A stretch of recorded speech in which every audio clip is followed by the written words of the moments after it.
우리 인생을 간단하게 줄인 사자성어 가운데에 생사화복, 태어나기도 하고 죽기도 하고 그 가운데는 불편한 화도 있고 복된 일도 있다. 그리고 또 그 과정을 얘기할 때는 생로병사, 나서 나이 들고 늙고 그리고 병도 들고 그리고 마지막에는 죽는 것이 우리 인생의 여정입니다. 우리는 그 여정 중에 있습니다. 이미 다 태어났습니다. 그리고 이미 우리의 시간 가운데에 시간도 흘렀습니다. 시간이 흘렀습니다. 그리고 여기저기 살아 있으니까 아프죠. 죽으면 아플 일이 없어요. 병도 듭니다. 하나가 남았습니다. 뭡니까? 삽니다. 우리는 곧 얼마 안 있다가 다 하나님 앞에 부르심을 받습니다. 생로병사, 우리 인생에 주신 하나님의 섭리입니다. 근데 우리는 좀처럼 늙는 것과 병드는 것과 죽는 것을 인정하고 싶지 않습니다. 마치 나에게는 늙는 것도 병드는 것도 죽는 것도 없는 양 인정하고 싶지 않습니다. 그래서 뉴스를 보니까 강남 쪽에 어느 아파트 옆에 양로원, 요양원이 들어오는데 주민들이 집값 떨어진다고 반대하는 거예요. 현수막을 붙여놨습니다. 무슨 요양원 들어오는 거 결사 반대. 자기들도 다 죽을 거면서 결사 반대. 안 늙을 것처럼. 또 우리 부천에는 우리 화장장이 없잖아요. 저쪽도 작동 저쪽에 화장장 계획이 있었는데 그쪽 주민들이 하고 그 근처 서울 분들이 화장장 들어오는 거 결사 반대. 못 지었잖아요. 땅값 떨어지고 집값 떨어진다고요.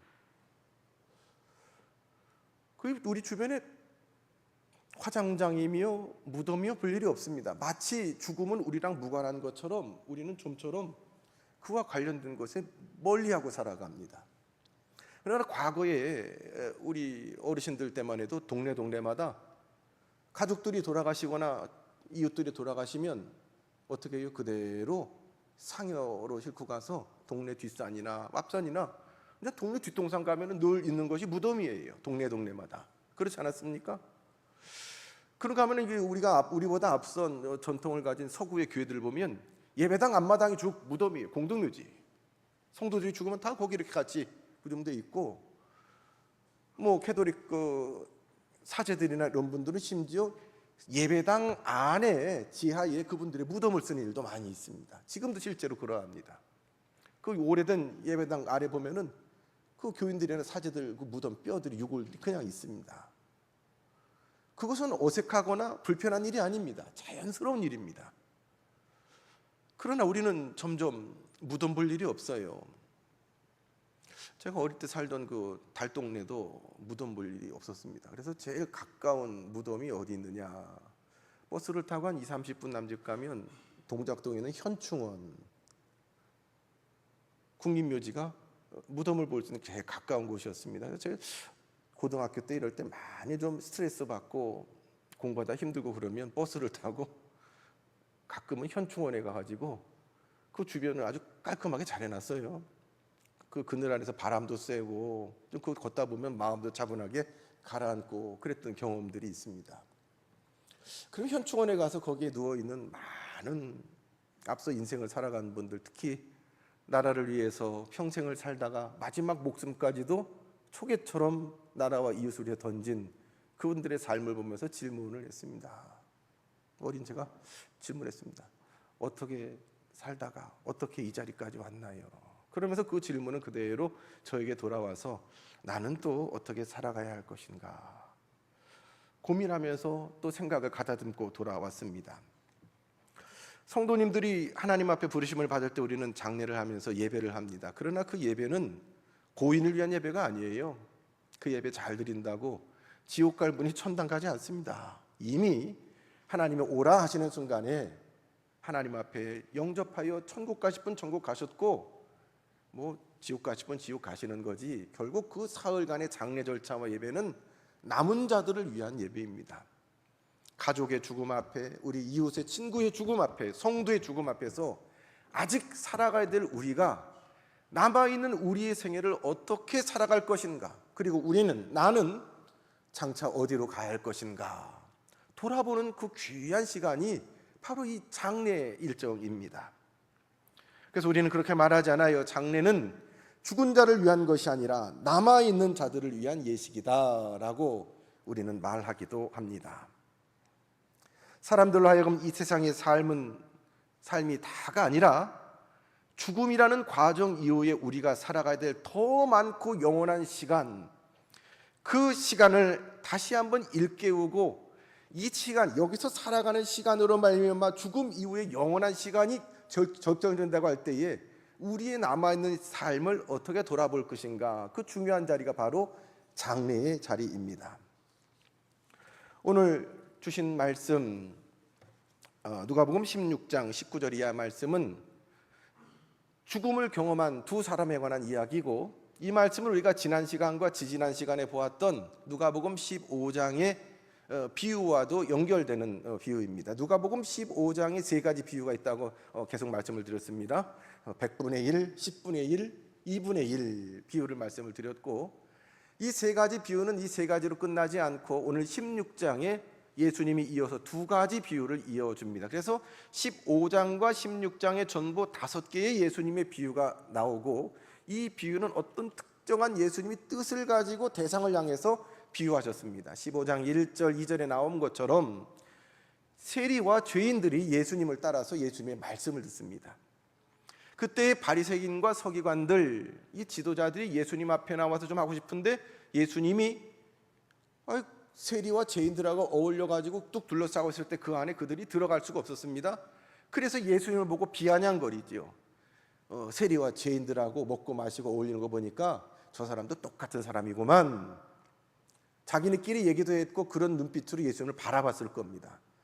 그걸 아시는 예수님이 그 사람들 들으라고, 그 사람들을 향해서 5가지 비유를 연속하여 말씀하고 있습니다. 누가 정말 소외된 자들이냐? 누가 정말 있어야 할 자리에 있지 못하는 자들이냐? 그럼에도 불구하고 주님은 그들을 끝까지 찾으신다.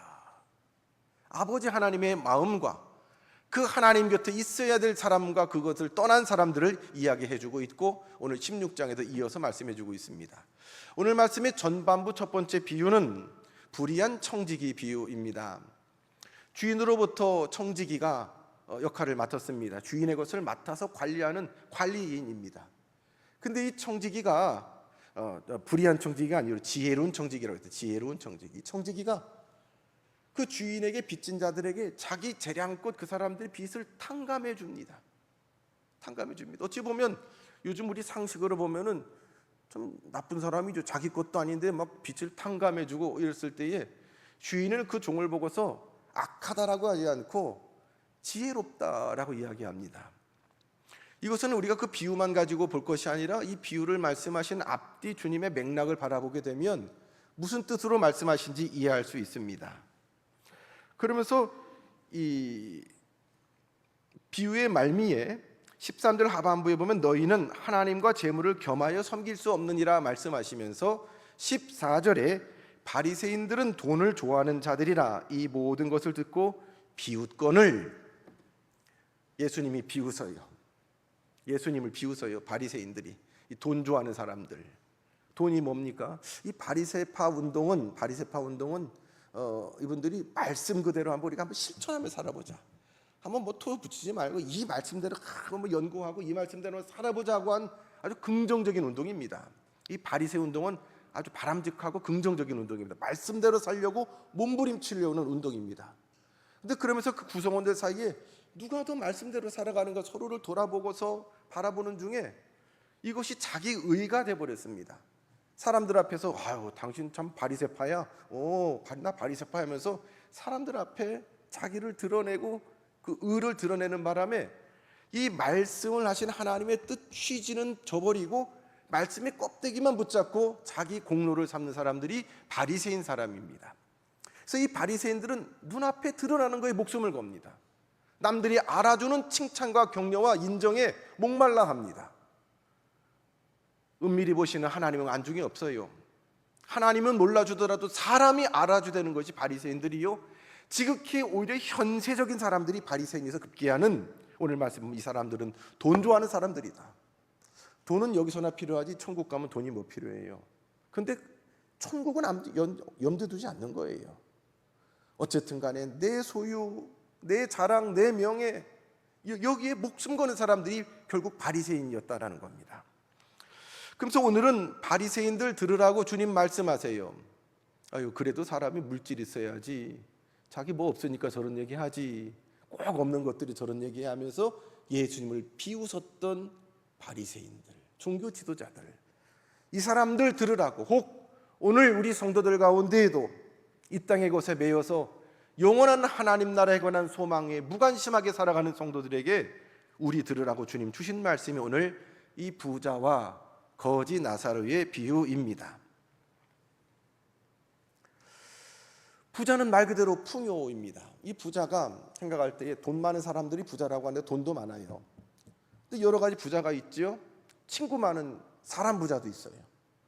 또 어떤 사람 아는 게 왜 이렇게 많은지 지식 부자가 있어요. 모르는 게 없어요. 척척 박사예요. 또 어떤 부자가 있나요? 못하는 게 없어요. 재능이 많아요. 재능 부자가 있어요. 어떤 부자가 있나요? 건강 부자가 있어요. 딱 봐도 건강하게 생겼고 아픈 데가 없이 지금도 막 몸도 이렇고 건강하고, 그래서 더 생명의 날도 많이 가지고 있어요. 장수예요. 생명의 부자가 있지요. 지금 이 부자는 단지 돈만 많은 것이 아니라 많은 것을, 이 땅의 것들을 소유하고 있는 사람입니다. 많은 것을 가진 부자입니다. 성도 여러분, 여러분은 부자세요? 가난한 분들이세요? 뭐를 가지셨어요? 보니까 뭐 다 돈을 많이 가지신 돈 부자는 아니신 것 같아요. 그런데 여러분, 각자가 하나님께서 내게 넉넉하게 주신 것이 있어요. 부자예요. 자, 그런데 이 나사로, 이 부자의 대문 앞에서 거의 뭐 집 없이 사는 노숙인과 같은 나사로, 이 사람은 거지입니다. 거지는 어떤 사람입니까? 뭐가 없어요? 집이 없어요. 가족이 없어요. 돈도 없어요. 근데 오늘 말씀을 보니까 나사로는 건강도 변변치 않은 것 같아요. 뭐 아파가지고 막 몸이 헐어가지고, 근데 개들이 와서 핥는데 그 개조차도 물리칠 힘도 없는, 건강도 없어요. 또 그런 나사로를 옆에서 도와주는 친구도 가족도 없는 외로운 사람, 사람도 없는 온통 결핍으로 가득한 사람이 나사로인데, 이 성경에는 나사로라 이라는 사람이 2번 나오지요. 그것도 모르세요 혹시? 요한복음 11장에 보면 죽었다가 예수님이 나사로야 나오라 했던 살아났던 나사로, 그리고 오늘 본문에 나사로의 2명의 나사로가 언급이 됩니다. 나사로의 이름 뜻이 뭘까요? 제가 어디 가서 이렇게 질문했더니 어떤 학생이 그래요. 나사로야 나오라라 그랬더니 무덤에 있던 나사로가 무덤이 열리면서 나사로 하고 나왔대. 그래서 나사로가 나사로래. 가지고 뭐 웃긴 했지만 사실은 전혀 틀린 말은 아니에요. 나사로의 이름 뜻은 하나님이 도우셨다라는 그런 뜻이 있습니다. 도우시는 하나님, 이런 뜻이 있습니다. 하나님이 도우시면 죽었던 우리도요 살아날 수 있는 거예요. 근데 이 거지가 이름이 나사로였다. 부자는 이름이 안 나타나 있어요.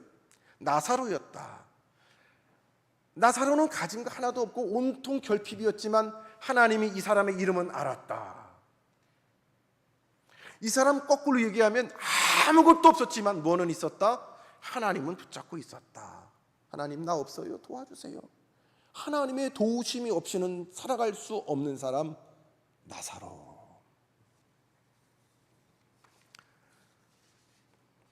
나사로는 몸도 제대로 움직이지 못하는 건강이 안 좋은 사람이었습니다.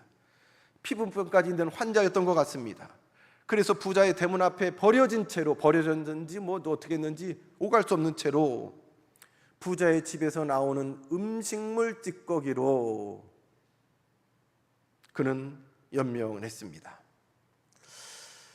부자가 나사로에게 뭐 적극적으로 그를 쫓았다든가 못된 짓을 했다든가는 기록은 성경에 나와 있지 않습니다. 다만 하나님이 주신 것들로 나사로에게 베풀었다는 그런 기록은 없습니다. 이기적으로 자기 욕심을 따라 살았던 것 같습니다. 부자는 그 부를 이루기까지 많은 노력도 했겠지요. 건강하려면 그냥 건강하지 않아요. 운동하셔야 돼요. 또 많은 지혜를 가지려면 공부하셔야 되고요. 돈 모으는 거 여러분 돈 모아보셨잖아요. 부자 되는 거 쉬운가요? 어렵잖아요. 노력 많이 했을 거예요. 이 돈 모으는 다른 사람한테 못되게 해가지고 돈 모았다는 건 없고요. 어찌 보면 인정해주면 이만한 부자로 넉넉하게 소유함으로 살아가기 위해서 노력 많이 한 사람일 수 있어요. 그래서 그는 많은 것을 가졌지만 그 많은 것을 어떻게 썼다라는 내용이 없어요.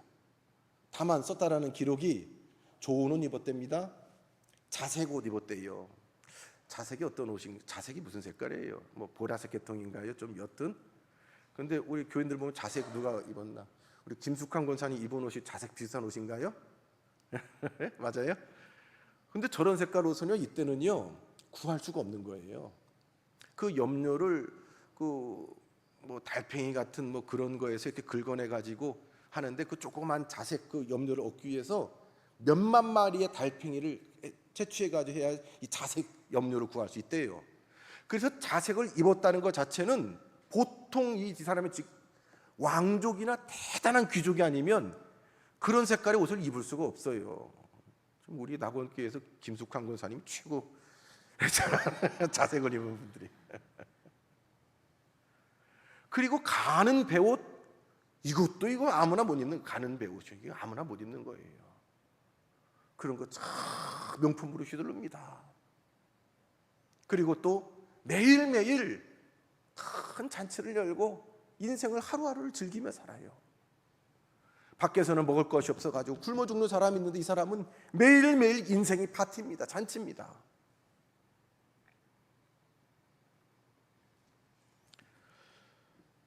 그런데 그 대문 밖에는 아무것도 없는 나사로가 그렇게 고통 중에 건강도 안 좋고 또 사람도 없어서 외로움 가운데에 굶주린 가운데 심지어 사람 대신에 개들이 와서 위로가 됐나 모르겠어요. 사람이 안 와서 개가 와가지고 못 쫓았는지.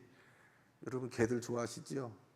사람보다 개를 많이 사랑하시는 것 같은데 아마 개들을 안 쫓았던 거는 외로워서 개를 그냥 놔뒀을 수도 있겠네요. 개라도 찾아와줘서요. 그렇게 거지 나사로는 살다가 부자의 어떤 돌봄과 관심도 받지 못한 채 어느 날 나사로가 죽었답니다. 인생 참 얼마나 어떻게 보면 비참해요. 그래서 나사로가 죽었는데 이렇게 죽었는데 변변한 장례 절차가 있을까요? 가족도 친구도 누구도 아무도 없으니까 그냥 요즘에도 무연고 장례 이런 거 있잖아요. 시 같은 데에서 이 사람 아무 가족도 없고 뭐 아무도 그냥 길에서 누가 하나 변사체로 발견되면 그냥 무연고자로 해가지고 정부에서 화장장에 바로 그날로 가져가요. 못 찾으면. 그리고 그냥 화장해서 무연고자들 그냥 어디다 처리하고 일정한 기간 되면 그나마도 또 없어져 버려요. 요즘에도 그런데 이 나사로가 어떻게 됐을까요? 그저 이런 사람들 버려지는 어디 구덩이 같은 데 내던지고서 적당히 뭐 흙도 덮어서 처리하지 않겠어요. 인간적으로 보면 그렇게 비참하게 나사로는 살고 비참하게 죽음도 맞이했습니다. 장례랄 게 또 없어요. 근데 나사로가 이 땅에서 마지막 호흡을 딱 끝나는 순간 오늘 말씀을 보니 놀랍게도 천사가 그를 영접합니다. 천사가 나사로를 영접해서 그의 영혼을 받들어서 높이 하나님 앞에 이끌림을 받는데 나사로의 영혼이 어디 도착하냐면 그들의 아버지 아브라함이 그를 영접하고 아브라함이 그를 영접합니다. 나사로의 영혼이 아브라함의 품에 안깁니다. 이 아브라함의 품에 안겼다는 것은 낙원에서 넉넉함과 풍요로움과 영원한 기쁨 가운데에 그가 이제 첫 삶이 시작됐다는 것을 의미합니다. 이 땅에 살 때는 비참함으로 남보기에는 굶주림과 온갖 질병으로 고통을 당했지만 주님 앞에 이름을 부름을 받고 이 땅의 삶이 끝나는 그 순간 그 고통은 다 끝나고 낙원에서 영원한 기쁨과 평강으로 저의 삶이 새롭게 시작되는 것을 이야기합니다. 이 나사로가 죽고 나서 얼마 안 돼서 대문 안에 살던 부자도 죽었답니다. 살아서 그렇게 명품으로 휘두르고 그렇게 호화롭게 살던 부자가 죽었으니 그 장례는 어땠을까요? 그리고 이런 사람들은 장례도 오래오래 하더라고요. 찾아오는 사람들도 많고 얼마나 비싸고 좋은 명품 수의를 입혔을까? 얼마나 근사한 관을 그 사람을 태웠을까? 그의 무덤은 얼마나 화려했을까. 그러나 이 부자가 딱 주님 앞에 부름을 받아 죽는 그 순간, 부자가 장사되는 그 순간 그의 영혼은 참으로 비참함에 이르게 됩니다. 여러분, 천국과 낙원, 이것은 같은 곳입니다. 마찬가지로 음부와 지옥도 다른 곳이 아닙니다. 같은 곳입니다. 예수님께서 십자가에 죽으실 때 양쪽에 강도가 있었는데 한쪽 편 강도에게 주님이 하신 말씀이 있죠. 오늘 내가 나와 함께 낙원에 있으리라 라고 말씀하셨습니다. 성도가 이 땅에서의 삶이 끝나고 죽음 이후에는 육신은 화장을 하든 매장을 하든 한 줌의 흙이 되고 가루가 되어서 이 땅에 남겠지만 우리의 영혼은 즉시로 그 순간에 어디로요? 낙원에 갑니다. 하나님을 모르는 자도 이 땅에서 생명을 다하고 죽음을 경험할 때에 한 줌 흙으로 돌아가지만, 육신으로 돌아가지만 영혼은 그 순간 바로 음부로 들어갑니다. 예수님께서 다시 이 땅에 재림하실 때에 낙원에 들어간 영혼들을 데리고 다시 오실 것입니다. 영혼들이 육신과 함께 부활하여 부활한 몸으로 들어가는 곳이 천국입니다. 또 음부에 들어간 영혼들도 육신과 함께 부활하여 부활한 몸으로 들어가는 곳이 지옥입니다. 부활하기 전에 죽은 영혼이 들어가는 곳을 낙원과 음부라고 하였고, 재림의 날에 부활한 몸으로 들어가서 영원히 사는 곳을 한쪽은 천국이요 한쪽은 지옥이라고 하였습니다. 오늘 낙원은 어떤 곳이고 음부가 어떤 곳인지 말씀은, 성경은 가르쳐 줍니다. 낙원은 위로가 있습니다. 위로받는 곳이 낙원입니다. 음부는 고통당하는 곳이 음부입니다. 천국은 부활한 몸이 영원히 하나님의 위로를 받는 곳이 천국입니다. 지옥은 부활한 몸이 영원히 고통받는 곳이 지옥입니다. 25절에 보니 아브라함이 이야기합니다. 아브라함이 이르되 예, 너는 살았을 때 좋은 것을 받았고 나사로는 고난을 받았으니 이것을 기억하라. 이제 그는 여기서 위로를 받고 너는 괴로움을 받느니라. 나사로는 아브라함 품에 들어가고 위로를 받는다는 겁니다. 음부는 불꽃 가운데 괴로움 당하는 데가 음부입니다. 마태복음 25장 41절에 보니 마귀와 그 사자를 위하여 예비된 영원한 불꽃 가운데 고통받는 곳, 그것이 음부입니다. 또 마가복음 9장 48절 49절에 보면 구더기도 죽지 않고 불도 꺼지지 않고 불로서 소금치듯하는 것이 바로 음부입니다. 불로 소금치듯 하는 고통은 상상할 수 없는 엄청난 고통이 이어지는 겁니다. 음부와 낙원, 이 공통점은 영원하다는 겁니다. 끝이 없다는 겁니다. 죽을 수가 없어요. 어떤 분이 이 땅에서 괴로움 당할 때에 극단적인 생각을 하죠. 그냥 끝내버리면 끝날까? 이 땅에서는 끝나면 끝날 수 있을 것 같아요. 그런데 이 이후에 죽음을 경험한 이후에 천국도 지옥도 내가 끝을 낼 수가 없어요. 영원한 곳이에요. 부자는 그 고통 가운데에 나사로를 보았습니다. 아브라함 품에 있는 나사로를 보았어요. 이거 잘 생각하셔야 돼요. 그 음부는 깊은 암흑입니다. 빛이 없어요. 깊은 암흑. 서로 자기들끼리 잘 안 보여요. 그런데 천국은 밝고 빛난 곳이다 가리워진 것이 없어요. 영원히 밝은 곳이에요. 그래서 이 밝은 곳에 있는 아브라함 품에 있는 나사로는 깊은 어둠 가운데 있는 이 부자를 볼 수가 없어요. 안 보여요. 이해되시지요? 또 거꾸로 깊은 어둠 가운데 있는 이 부자는 너무나 밝고 밝은 곳에 있는 낙원에 거하고 있는 그 백성들이 너무 잘 보여요. 부자는 나사로를 보고 있습니다. 아브라함 품에 있는. 그러나 나사로는 그 깊은 음부 가운데 고통당하는 부자를 볼 수가 없습니다. 그래서 부자는 나사로를 보는 가운데에 그를 품고 있는 아브라함에게 이야기합니다. 24절에 보면 아버지 아브라함이여 나를 긍휼히 여기사 나사로를 보내어 그 손가락 끝에 물을 찍어 내 혀를 서늘하게 하소서. 불꽃 속에서 소금짓 하는 괴로움 가운데에 부르짖는 음부에 떨어진 부자의 애절한 외침입니다. 부자는 아브라함을 보고 나의 아버지 아브라함이여 라고 말한 것을 보아서 그는 아브라함의 후손이었던 것 같습니다. 아브라함의 후손이었지만 그는 음부에 떨어졌습니다. 천국은 믿음으로 갑니다.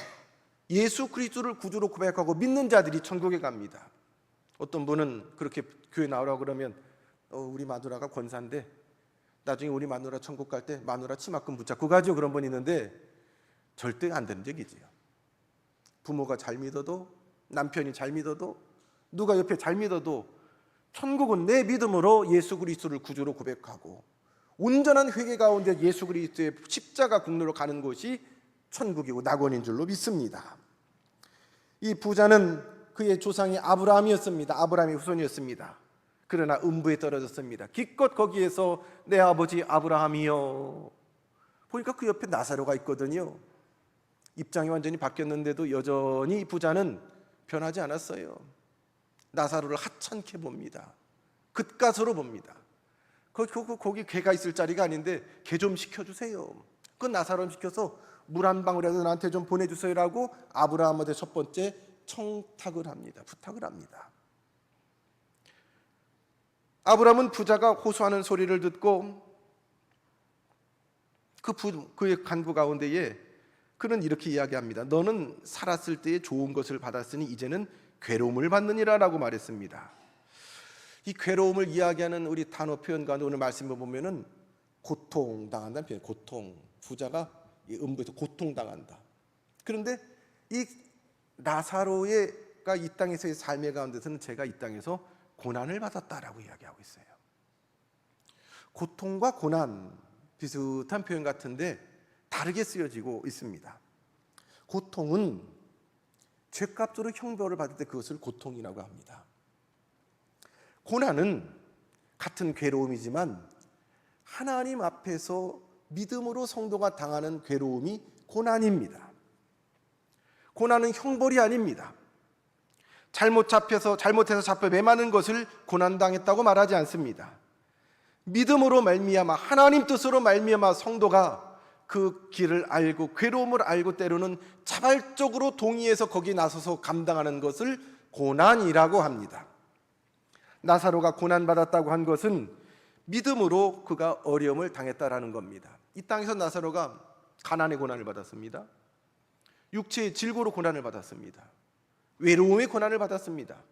근데 그 하나님이 보시기에 나사로가 겪었던 그 괴로움들이 하나님 보시기에 끄덕끄덕 그래 네가 하나님이 아시고 하나님이 끄덕끄덕 동의하실 만한 괴로움일 때에 나사로의 괴로움은 고난이 됩니다.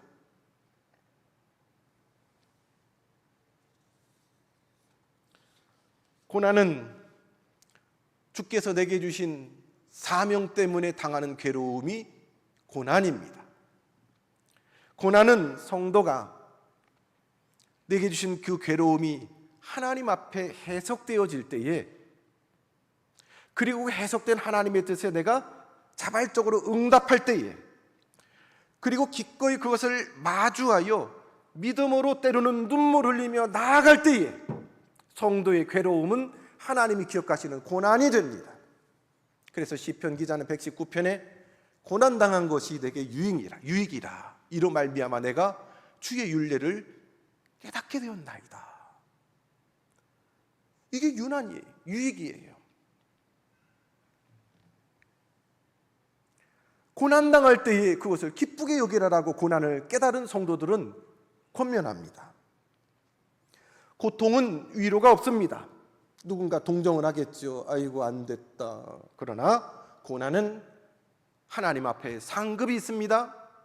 성령의 위로와 도우심을 받습니다. 감당할 수 있는 은혜를 하나님이 고난당하는 성도에게 부어주시는 것입니다. 나사로는 고난을 받았다. 외로웠지만 배고팠지만 힘들었지만 춥고 배고팠지만 그의 배고픔을 외로움을 아픔을 그의 결핍을 성령께서 동행해 주셨다라는 의미가 있습니다. 부자는 고난을 받지 않았기 때문에 음부에서 그는 고통을 받고 있습니다. 부자가 음부에 들어가서 고통받게 된 이유가 크게 두 가지가 있어요. 첫 번째로는 얼마나 많은 것 이 사람이 가졌어요. 근데 이 가진 것에 관한 해석이 없어요. 그죠? 내가 있어서 노력해서 내가 부모 잘 만나서 내가 시대를 잘 만나서 뭐 그냥 어쩌지 이렇게 내가 가진 거지 뭐. 하나님이 주신 생명, 시간, 물질, 건강, 가족, 성도, 교회에 관한 해석이 없이 당연한 것으로 은혜를 알고 살아갈 때에 부자는 그것이 오히려 낭비가 되었고 자신을 망치는 것이 되었습니다. 저 찬송가 310장 참 좋아합니다. 아, 하나님의 은혜로 이 쓸데없는 자 왜 구속해 주는지 난 알 수 없도다. 왜 내게 성령을 주셔서 내 마음을 감동해 주 예수 믿게 하는지 난 알 수 없도다. 하나님께서 내게 주신 그 은혜를 은혜로 알고 하나님 앞에 질문하는 삶, 하나님 나에게 왜 생명을 주세요?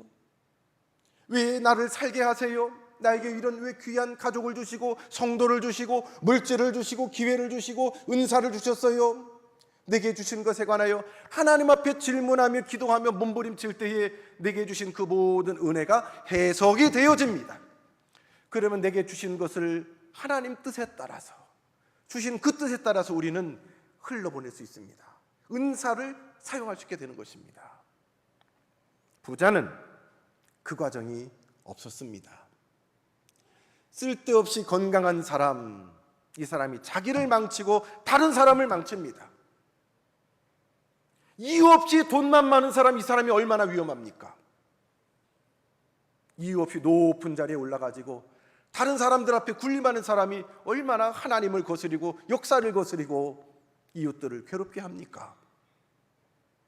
이유 없이 많이 아는 사람, 그 지식에 관한 이유 없이.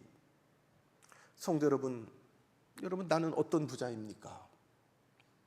우리가 뭐 다 물질을 주진 않으시더라도 내게 하나님 특별히 주신 은사가 있어요. 우리 찬양대는 참 찬양의 부자가 되게 하셨죠. 그거 하나님이 주셨지 않습니까? 이렇게 나와서 찬양으로 영광 돌리잖아요.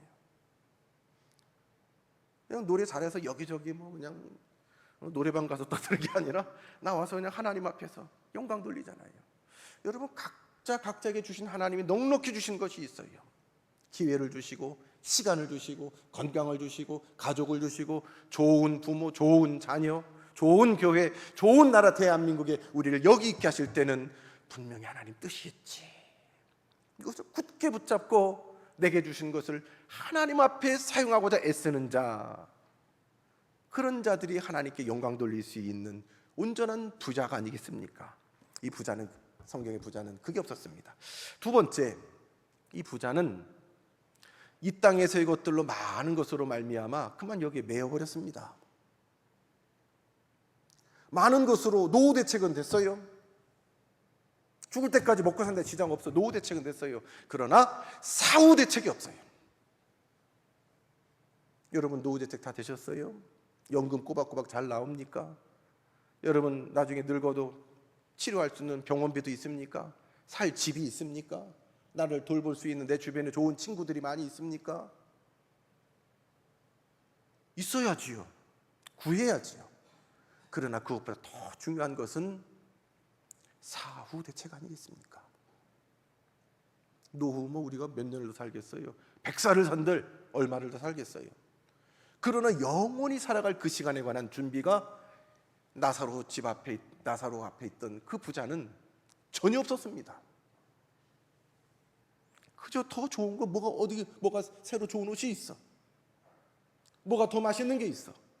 매일매일 새 옷을 입고 좋은 것으로, 더 맛있는 것으로 잔치하고, 안 해본 거 해보고, 또 먹고 싶은 거 먹고, 안 가본 데 가보고 누리고, 이게 이 사람의 다예요. 끝이에요. 당장 눈앞에 보이는 것에 목매고 사는 이들에게 그들의 어리석음에 관한 경고가 이 부자를 향해서 우리에게 주신 하나님의 말씀 아닙니까? 이제 우리는 이 부자가 들어간 음부가 어떤 곳인가? 음부가 어떤 곳일까요? 아까 말씀드린 음부는 철저히 어둠 가운데 있는 곳이라고 그랬습니다. 고통스럽지만 죽을 수 없는 곳이 음부라고 했습니다. 또 음부의 특징은 인색한 곳입니다. 누구를 위해서 희생하거나 돌보거나 이게 없는 곳입니다. 누구를 도와줄 수도 없어요. 지금 이 부자가 나사로 통해서 나 좀 도와주게 해주세요 하는데 그게 안 되는 곳이 음부입니다. 또 그런 사람들이 모인 곳이 음부입니다. 어쩌면 부자는 그래도 우리 집에서 먹고 남은 음식 찌꺼기 남은 거 그거 있으니까 저 나사로가 살지 그럴지 몰라요. 그러나 한 번도 나와서 그 아는 나사로를 위해서 음식을 주거나 그를 돌보거나 친구가 되어준 적이 없습니다. 배려, 돌봄, 부자인데 인색해요. 부자인데 인색해요. 희한하지요. 곳간에서 인신난다고 부자면 넉넉할 것 같은데 안 그러더라니까요. 자기 자랑하고 그 지식으로 자기를 자랑하고 자기는 가진 것으로 생색낼 줄 알았지, 하나님이 주신 것이라고 알면은 그럴 이유가 없어요. 흘러보내는 거예요. 하나님의 이름으로 흘러보내는 거예요. 그게 안 된 인색한 사람들이 모이는 그 인색함의 진원지가 바로 음부입니다. 남을 위해서 아무것도 할 수 있는 것이 없고 그런 사람들이 모이는 것이 음부입니다. 부자는 깨달았습니다. 아이고, 난 이제 틀렸다. 난 여기서 이제 끝났다. 근데 기껏 그 다음에 생각한 게 뭐예요? 아직 이 땅에 살아있는 자기 형제들 생각했어요. 내 형제 5남매, 그나마 좀 발전한 게 자기 형제, 발전한 게 자기 형제. 우리 형제들은 이거 모르니까 또 다 여기 올 텐데 우리 다 오면 안 되겠지. 내 집밖에, 내 집밖에 없는, 내 식구밖에 없는 거예요. 내 아들, 딸, 내 형, 그래도 이 사람은 좀 내 형제까지는 갔네요. 형제도 모르는 사람들이 얼마나 많습니까? 내 형제 지옥 오면 안 되는데, 아브라함이요, 누구 좀 살아서 다시 여기 내려가는 사람이 있으면 꼭 좀 얘기해 주세요. 나사로라도 보내가지고 좀 얘기해 주세요. 여전히 나사로를 만만하게 봐요. 참 사람 잘 안 변하지요? 그 아브라함이 뭐라 합니까? 얘야, 모세와 선지자를 통해서 이미 이 일을 이야기해 줬는데 그거 믿지 않아? 여기서 누가 살아나가지고 죽었던 자가 살아나서 가서 얘기를 한 줄들 그거 믿겠느냐? 우리 깜짝 서프라이즈를 하면은 믿을 것 같지만요, 안 믿어요. 이스라엘 백성 보세요. 10가지 재앙을 다 경험하고 하나님께서 아침마다 만나를 먹여주시고 눈앞에 불기둥 구름기둥 있는데도 하나님을 불신하고 애굽으로 다시 돌아가자마자잖아요. 그게 우리 속성이에요. 홍해가 물이 그냥 벽처럼 갈라서 있는 그 앞을 서서 걸어왔는데도 그래도 그걸 잊어버리고서 뭐 하나님이 있네 없다는 게 우리 인생의 속성이에요. 하나님의 말씀을 아멘으로 믿고 그 믿음으로 하나님 앞에 살아가는 사람, 그 사람이 영원한 천국의 낙원에 이를 사람입니다. 말씀을 정리합니다. 예수님께서 천국에 이렇게 말씀하세요. 마태복음 9장, 마가복음 9장 43절에 보면 만일 네 손이 범죄하거든 이 손을 찍어버려라. 차라리 또 찍어버려라. 굉장히 어려운 얘기예요. 찍어버려라. 두 손 다 가지고 지옥 가는 것보다 장애인으로 천국 가는 게 낫다. 이거 뭐 이렇게 저렇게 찍어버리면은 몸이 남아날지 모르겠어요. 예? 내가 뭐 남아나게 천국 갈게 뭐 건덕져 있을지 모르겠어요. 그렇게 단호하게 지옥은 가면 안 된다. 음부는 가면 안 된다. 천국 가야 된다라고 주님은 간절하게 말씀하지 않습니까? 남들이 하기 대단히 어려운 큰일이라고 말씀하지 않으셨습니다. 내게 주신 것으로, 내게 주신 생명이라는 날 동안, 이 땅에 살아가는 이 시간 동안 우리의 삶이 영원한 죽음 위의 삶을 결정합니다. 그러면 얼마 남지 않았어요. 저나 여러분은 얼마 남지 않았습니다. 이제 이 이후에 주님 앞에 서는 날까지 우리가 어떻게 살아가야 할지 이 시간 우리의 마음을 새롭게 할 수 있기를 바랍니다. 하나님이 내게 주신 것으로 사명으로 받아서 주님의 손이 되고 주님의 발이 되어서 이 땅에 섬기며 살아갈 때에 우리는 주님의 위로와 영접을 받는 천국 백성, 하나님의 백성으로 살아갈 수 있기를 주님의 이름으로 축원합니다. 하나님, 천국을, 낙원을 꼭 가야겠습니다. 우리 낙원 성도들, 그리고 저들의 사랑하는 가족들, 우리가 아직 천국에 발딛진 않았지만 믿음으로, 주님의 이름을 믿음으로 죽음 이후에 영원한 하나님 나라를 굳게 소망하며 믿음의 길을 이 땅에서 경주한 후에 주님의 위로와 상급을 받아 하나님 나라에 다시 만나서 찬송할 수 있는 귀하고 복된 은혜를 우리 모두에게 허락하여 주옵소서. 예수님 이름으로 기도드리옵나이다. 아멘.